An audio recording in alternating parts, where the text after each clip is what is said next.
Hello everybody. Weekly equity podcast KD advisory में आपका स्वागत है। आज हम ये मेजर टॉपिक्स कवर करेंगे जिसमें major news, global market overview, upcoming economic calendar, market sentiments, derivative data, Nifty के top gainers and losers, FI and D activity, corporate actions, next week के लिए top sector and stock picks. तो start करते हैं Nifty से। हमने देखा last week जो निफ्टी ने थोड़ा सा पॉजिटिव गेन दिया अराउंड 75.80 पॉइंट्स का, जो कि परसेंटेज में 0.32% है। जो निफ्टी का हाई था वो था 23,859 का एंड जो लो था वो 23,317 पॉइंट्स का था। जो ब्रॉडर रेंज जिसमें निफ्टी ने ट्रेड किया था वो था अराउंड 2.28%। निफ्टी वीक स्टार्ट होते ही निफ्टी के अंदर हमने एक फॉल देखा एंड मार्केट वीक ख़त्म होते हुए मार्केट के अंदर कुछ पॉजिटिव न्यूज़ आई, जिस वजह से मार्केट हमने देखा कि थोड़ा पॉजिटिव नोट पे क्लोज हुआ। अगर जो न्यूज़ थी जिससे मार्केट को थोड़ा सा सपोर्ट मिला वो ये था कि फाइनली यूएस एंड ईरान दोनों आपस में बातचीत कर रहे हैं एंड जो मेन कंसर्न है अभी भी वो है यूरेनियम का जो स्टॉक पाइल पड़ा हुआ है अभी ईरान के पास एंड स्टेट ऑफ हॉर्मोज पे आगे क्या एक्शन होगा। एंड इसके रिगार्डिंग अभी भी थोड़ा सा अनसर्टेनिटी है, बट मार्केट मोस्टली इसको एज अ पॉजिटिव आउटलुक की तरह देख रहा है। एटलीस्ट दोनों कंट्री आपस में बातचीत स्टार्ट कर दिया दोबारा। यूएस सेक्रेटरी जो मार्क रूबियो हैं वो इंडिया में आए हैं, वो फर्स्ट विजिट है उनकी इंडिया में एंड जो रीज़न है वो है क्वाड समिट में मोस्टली जो फोकस होता है वो डिफेंस कॉपरेशन पे होता है, बट रिसेंटली हमने देखा था लास्ट 1 ईयर से ट्रेड बैरियर्स और इंडिया पे काफ़ी टैरिफ्स लगे हुए हैं।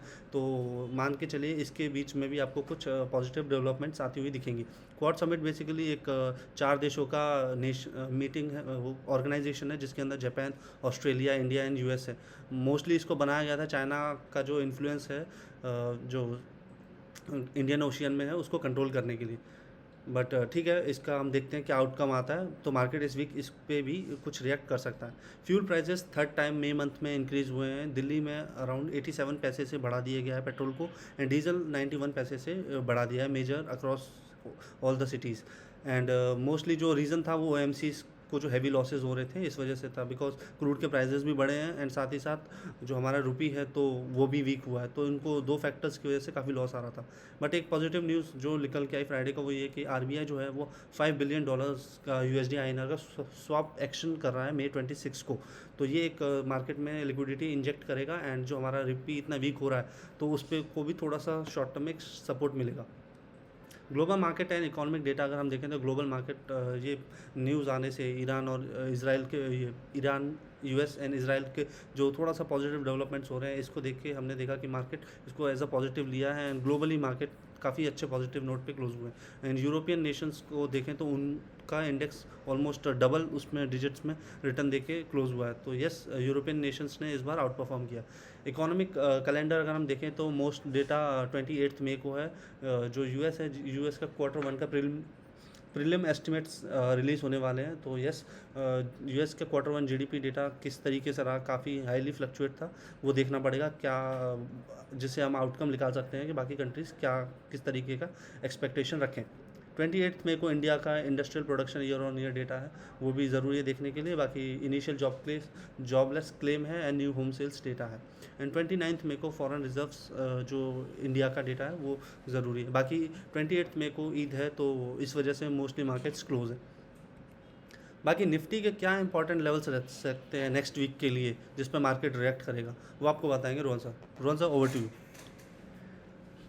ये वीक का अगर परफॉर्मेंस देखेंगे निफ्टी का तो यहाँ पे देख सकते हो बहुत नैरो रेंज में हमें ट्रेड होता हुआ दिखाई दिया। ओवरऑल रेंज अगर देखेंगे अप्रॉक्स 2.5% के रेंज में हमें निफ्टी अप डाउन करते हुए दिखाई दिया। और वीकली परफॉर्मेंस देखेंगे 75 पॉइंट्स के साथ 0.32% पॉजिटिव क्लोज होते हुए दिखाई दिया। नेक्स्ट वीक के लिए जो हम भी लेकर चलने वाले हैं निफ्टी में फ़िलहाल वो रेंज बाउंड का ही लेके चलने वाले, क्योंकि हायर साइड के लिए देखेंगे 23,850 का जो रेंज है उसके ऊपर क्लोजिंग नहीं आ रही है डेली बेसिस पे, और बॉटम लाइन में भी 23,350 का जो रेंज है उसके नीचे क्लोजिंग नहीं आ रही है। तो फिलहाल के लिए जब तक ये जो रेंज ब्रेकआउट नहीं होता तब तक व्यू जो रहने वाला है वो हम रेंज बाउंड का ही लेके चलने वाले हैं।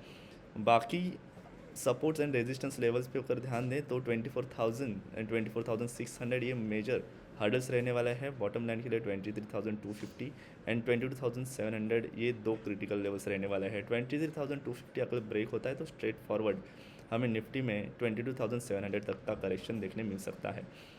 आगे बैंक निफ्टी के ऊपर यहाँ पे देख सकते हो कि थोड़ा सा निफ्टी को आउट परफॉर्म करते हुए दिखाई दिया 345 पॉइंट्स के साथ 0.64% इन पॉजिटिव क्लोज होते हुए दिखाई दिया। बैंक निफ्टी का भी अगर रेंज देखेंगे तो 2.75% के ही रेंज में अप डाउन करते हुए दिखा। बाकी टेक्निकल लेवल्स पे अगर ध्यान देंगे तो 55,160 एक ज़रूर एक हर्डल है, लेकिन हायर साइड के लिए 55,000 के ऊपर भी अगर क्लोजिंग आती है तो कहीं ना कहीं बैंक निफ्टी में हमें अच्छी खासी रिकवरी देखने मिल सकती है। लेकिन ये जो क्लोजिंग चाहिए वो वीकली बेसिस पे आना बहुत ज़रूरी है, तब जाके कहीं ना कहीं पॉजिटिव सेंटिमेंट्स भी हमें मार्केट में आते हुए दिखाई दे सकते हैं। और हायर साइड के लिए 56,358 सेकेंड रेजिस्टेंस लेके चलने वाला है। डाउन साइड के लिए 52,800 का जो लेवल है, अगर वो ब्रेक होता है तो कहीं ना कहीं बैंकिंग सेक्टर में हमें अच्छी खासा और करेक्शन देखने मिल सकता है 51,100 लेवल तक। तो कहीं ना कहीं जो सेंटिमेंट्स फ़िलहाल के लिए निकल के आ रहे हैं वो ग्लोबल लेवल पे पॉजिटिव निकल के आ रहे हैं थोड़ा, तो ये हिसाब से ये वीक के लिए रेंज बाउंड का ही व्यू लेके चलने वाले हैं बैंक निफ्टी सेक्टर में भी। देन फिन निफ्टी में अगर देखेंगे, फिन निफ्टी में आप देख सकते हो 187 पॉइंट्स गेन के साथ 0.74% पॉजिटिव क्लोज होता हुआ हमें दिखाई दिया। फिन निफ्टी में देखेंगे निफ्टी और बैंक निफ्टी को भी यहाँ पे हमें आउट परफॉर्म करते हुए दिखाई दिया। हायर साइड के लिए 25,950 का एक बहुत बड़ा हर्डल निकल के आ रहा है और 26,500 का नेक्स्ट रेजिस्टेंस यहाँ पे निकल के आ रहा है। तो ये जो है अगर 200 पॉइंट्स 200 सिंपल मूविंग एवरेज के ऊपर अगर कहीं ना कहीं सस्टेनेबिलिटी आती है तो यहाँ से हमें अच्छा खासा रिकवरी देखने मिल सकता है फिन निफ्टी सेक्टर में भी। डाउन साइड के लिए 24,900 का एक क्रिटिकल सपोर्ट है, अगर वो ब्रेक होता है तो फिर निफ्टी के साथ साथ बैंक निफ्टी के शेयर्स में भी हमें करेक्शन आते हुए दिखाई दे सकता है। उसके बाद 24,500 नेक्स्ट सपोर्ट निकल के आ रहा है। नेक्स्ट ऑप्शन डेटा के ऊपर ध्यान देंगे तो 24,000 से लेके 23,500 का एक फिलहाल के रेंज निकल के आ रहा है। 24,000 एंड 23,800 लेवल पे मेजर कॉल राइटिंग दिखाई दे रही है और डाउन साइड के लिए 23,500 एंड 20,800 लेवल पे मेजर पुट राइटिंग दिखाई दे रही है। तो यहाँ पे आप देख सकते हो कि जो 1,000 पॉइंट्स का जो रेंज है तो कहीं ना कहीं ये रेंज में हमें आने वाले दिनों में ट्रेड होता हुआ दिखाई दे सकता है। 20,500 से 24,000 का 500 का जो रेंज है तो वो जब तक ब्रेक अप या ब्रेक डाउन होता नहीं तब तक इसमें क्लियरली वन वे जाना थोड़ा सा दिक्कत हो सकता है। तो इसके लिए ये वीक के लिए भी जो पीसीआर निकल के आ रहा है 1.02 का, तो उसके हिसाब से भी थोड़ा सा हम साइडवेज व्यू लेके ही चलने वाले हैं आने वाले दिनों के लिए। बाकी बैंक निफ्टी में अगर ध्यान देंगे, बैंक निफ्टी में 54,000 पे major call and put writing दिखाई दे रही है। उसके बाद 53,000 एंड 54,500 लेवल का जो जोन है उसी में हमें बैंक निफ्टी में थोड़ा सा अप डाउन करते हुए दिखाई दे सकता है। और पीसीआर फिलहाल के लिए उसका जो है 0.74 पे स्टेबल निकल के आ रहा है अगर कंपेयर करेंगे अर्लियर पीसीआर से। तो बैंक निफ्टी भी ये व्यू जो रहने वाला है वो फिलहाल के लिए साइडवेज ही लेके चलने वाले हैं। आगे सेक्टरल परफॉर्मेंस के ऊपर बात करेंगे Sakshi ma'am. Sakshi ma'am, over to you. जैसे सेक्टरल परफॉर्मेंस में बात करें तो इस वीक सेक्टरल परफॉर्मेंस में हमें मिक्स ट्रेंड देखने को मिला, जहां निफ्टी आईटी हमें 4.21% अपसाइड क्लोजिंग देखने को मिला, जहां पे इन्फोसिस, टीसीएस और टेक महिंद्रा जैसे स्टॉक में हमें स्ट्रॉन्ग रिबाउंड था, क्योंकि इन्वेस्टर ने सेंटिमेंट रिसेंट जो करेक्शन के बाद बाइंग की और यूएस टेक स्पेंडिंग में हमें रिकवरी की एक्सपेक्टेशंस भी इम्प्रूव हुई। देन रियल्टी सेक्टर में हमें 2.39% अपसाइड क्लोजिंग देखने को मिली, जहां इंडिया के रियल इस्टेट बूम और अगले डिकेट्स में रुपीज़ 50 लाख का 50 लाख करोड़ का जो फ्रेश कैपिटल रिक्वायरमेंट है उसकी रिपोर्ट ने सेंटिमेंट्स को इम्प्रूव किया। नेक्स्ट देखें तो फाइनेंशियल सेक्टर और बैंक निफ्टी में हमें 0.74% और 0.64% अपसाइड क्लोजिंग देखने को मिली। आरबीआई के possible recent dividend pay out और पीएसयू बैंक्स के स्ट्रॉन्ग प्रॉफिट ने ओवरऑल बैंकिंग सेंटिमेंट्स को इम्प्रूव किया। ऑल्दो जो पीएसयू बैंक्स में सिलेक्टिव प्रेशर हमें देखने को मिल सकता है। अब बात करते हैं जो बेंचमार्क है निफ्टी 50 जो 0.32% अप रहा, तो ये फ़िलहाल के कोई सेक्टर थे जिनमें हमें बाइंग देखने को मिली, जो निफ्टी 50 से जो हमारा बेंचमार्क है उससे अच्छा परफॉर्मेंस दिया। नेक्स्ट जो हम देखेंगे अंडर परफॉर्मर जहाँ जिसमें फर्स्ट आता है ऑटो सेक्टर। तो ऑटो सेक्टर की बात करें तो 0.21% डाउन रहा, क्योंकि middle east link gas supply concern ने ऑटोमोबाइल प्रोडक्शन पे आउटलुक को इम्पैक्ट किया। मारुति सुजुकी, एम&एम और टाटा मोटर्स जैसे स्टॉक्स में हमें प्रेशर देखने को मिला। नेक्स्ट जो मेटल सेक्टर है उसमें 0.22% और फार्मा सेक्टर 0.25% डाउन रहा। मेटल में प्रॉफिट बुकिंग और स्ट्रॉन्ग यूएस डॉलर के प्रेशर में हमें मेटल सेक्टर डाउन देखने को मिला, जबकि फार्मा सेक्टर में वैल्यूएशन कंसर्न और वीक ऑर्डर साइकिल की वजह से माइल्ड करेक्शन देखने को मिला। पीएसयू बैंक की बात करें तो 0.26% लोअर साइड क्लोज हुआ, जहां एसबीआई, कैनरा और पीएनबी में हमें सेलिंग प्रेशर देखने को मिला, वाइल इन्वेस्टर प्राइवेट बैंक की तरफ शिफ्ट करते हुए हमें देखने को मिल सकते हैं। एफएफसीजी इंडेक्स की बात करें तो 1.57% डाउन रहा, जो कि एक्सपेक्टेशंस थे 8.10% अप सेक्टर के। तो क्योंकि मार्जिन प्रेशर कंसर्न सेंटिमेंट्स को इम्पैक्ट कर रहा है अभी तो। सबसे वीक परफॉर्मेंस हमें देखने को मिला मीडिया सेक्टर, जो 4.29% डाउन रहा। सेक्टर्स में heavy profit booking, middle east related micro worries और ओटीटी प्लेटफॉर्म की तरफ कंज्यूमर शिफ्ट ने ट्रेडिशनल मीडिया सेक्टर को प्रेशर में डाल रखा है। देन हम देखेंगे टॉप गेनर्स पे, तो जहाँ पे हम देख सकते हैं कि आईटी सेक्टर्स के जो है स्टॉक्स वो हमें गेनिंग में देखने को मिल रहे हैं। ग्रासिम 7.6% अप रहा, विप्रो 6.9%, इन्फोसिस हमें देखने को मिल रहा है 5% अपसाइड, ट्रेंड जो है वो 4.8% अपसाइड और हिंदाल्को जो है 3.9% अपसाइड क्लोजिंग हमें देखने को मिली। टॉप लूजर्स में टाटा स्टील रहा, जो कि 5.4% डाउन रहा। क्वार्टर 4 के जो रिजल्ट है उसके बाद JP Morgan downgrade, rising cost concern और प्रोजेक्ट डिले वरीज की वजह से इन्वेस्टर सेंटिमेंट्स वीक रहे। देन ओएनजीसी जो 3.6% डाउन रहा, एसबीआईएन 3.1% और टाटा कंज्यूमर 3% डाउन रहा। एमएनएम की बात करें तो 2.9% डाउन साइड क्लोजिंग हमें देखने को मिली। नेक्स्ट एफआईआई एक्टिविटीज़ की बात करेंगी Kavya ma'am, over to you. FIS की बात करते हैं। एफआईआई से एक सेलिंग देखने को मिला है 7,572.9 करोड़ का। डीआईआई से एक इन्फ्लो देख सकते हैं 16,948.1 सीआर का। ओवरऑल नेट इन्फ्लो देख सकते हैं 9,375.2 करोड़ का। एफआईआईज एक्टिविटीज़ फ्यूचर्स की बात करते हैं। इंडेक्स फ्यूचर्स में आउटफ्लो देख सकते हैं 1,321.6 करोड़ का। इंडेक्स ऑप्शंस में आउटफ्लो देख सकते हैं 16,897.8 करोड़ का।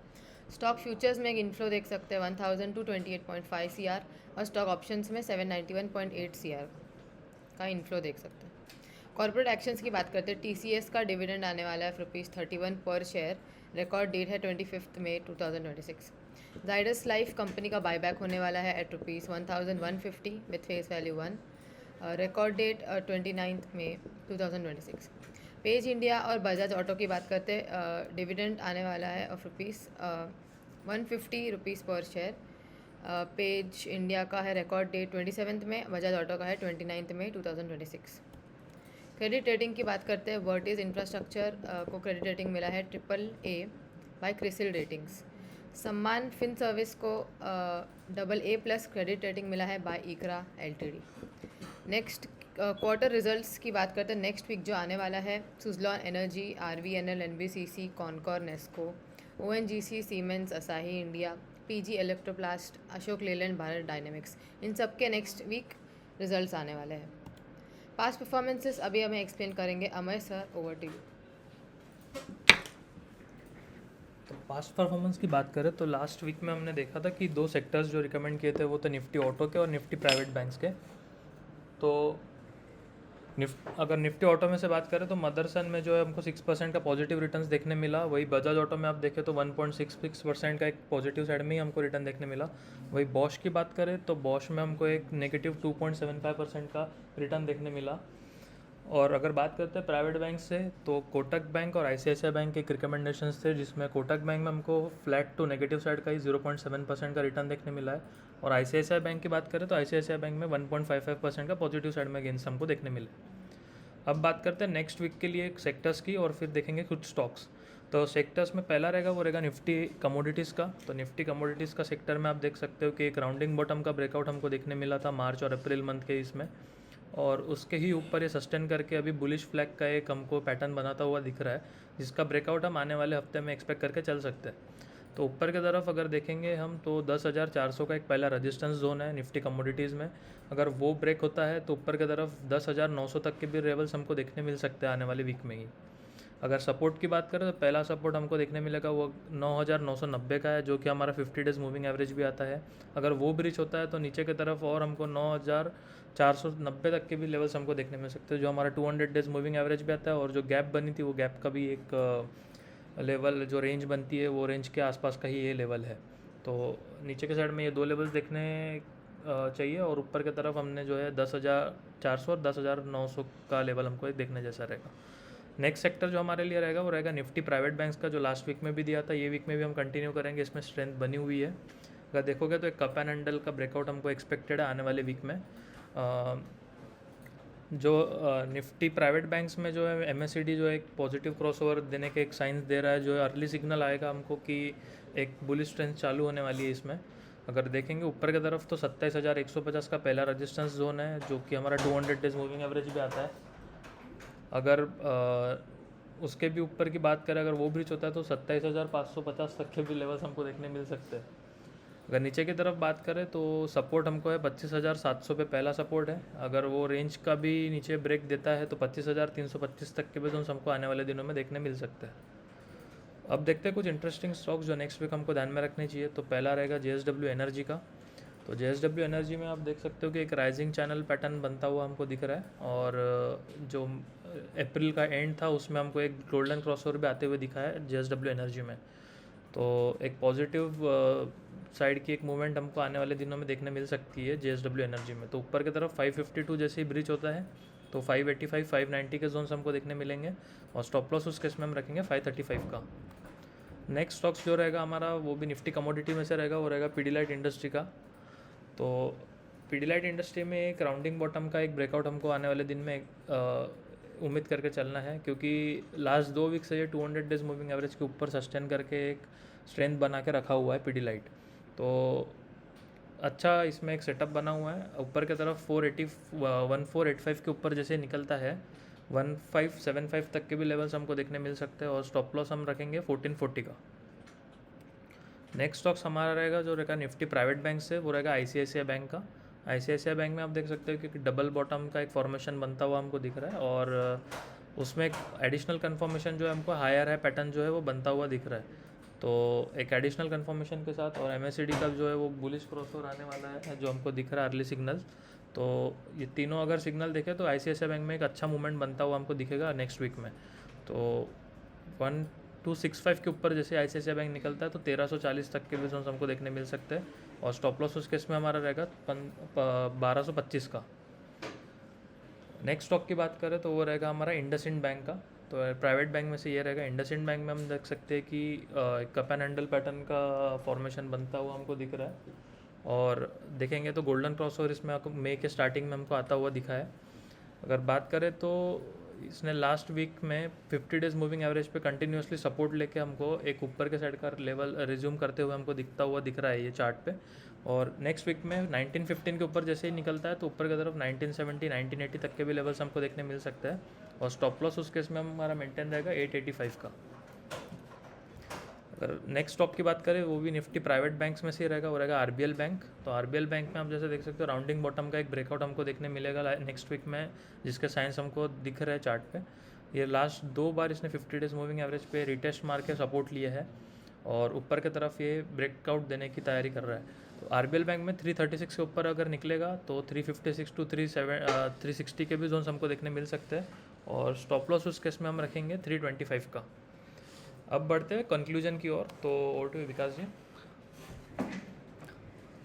तो सम अप करते हैं। हमने देखा पास्ट वीक और नेक्स्ट वीक के लिए जो इंपॉर्टेंट न्यूज़ रह सकती हैं, उसमें से सबसे बड़ा ट्रिगर डेफिनेटली USA और ईरान पे जो बातचीत चल रही है उस पर क्या अपडेट आता है, and definitely economic data, and जो इवेंट अभी इंडिया में स्टार्ट होने वाला है वह क्वाड की समिट, इस पर क्या अपडेट आता है वो ज़रूरी देखने वाले हैं, जिससे मार्केट थोड़ा बहुत फ्लक्चुएट ज़रूर करेगा। ग्लोबल मार्केट हमने देखा था जैसे ही US और ईरान के पीस टॉक के बारे में अपडेट आता है तो मोस्टली ग्लोबल मार्केट पॉजिटिव हो गए थे, एंड मोस्टली ये थर्सडे एंड फ्राइडे के बीच में जो मार्केट्स हैं उन्होंने रिबाउंड किया। डेरिवेटिव डेटा हमने देखा, एंड जो नेक्स्ट वीक के लिए इंडियन मार्केट का आउटलुक लग रहा है वो थोड़ा रेंज बाउंड लग रहा है, बिकॉज अभी तक किसी भी टेक्निकल फ्रंट पे कुछ इंपॉर्टेंट लेवल्स पे क्लोजिंग नहीं आई है। सेक्टरल परफॉर्मेंस हमने देखी कि आईटी सेक्टर ने इस बार आउट परफॉर्म किया इस वीक, एंड मीडिया ने अंडर परफॉर्म किया, and F I and D activity हमने देखी इस week, and upcoming corporate actions देखे, पास्ट परफॉर्मेंस देखी। टॉप सेक्टर जो हमारी तरफ से नेक्स्ट वीक के लिए वो है Nifty commodities and Nifty private bank. जो टॉप स्टॉक हमारी तरफ से नेक्स्ट वीक के लिए वो है JSW energy, Pidilite industry, ICICI bank, IndusInd bank and RBL bank. तो ऐसे ही equity and commodity related important news and updates पाने के लिए आप इस QR कोड को स्कैन कर सकते हैं। यहाँ पे आपको free of cost important updates and information मिलती रहेगी। Thank you so much.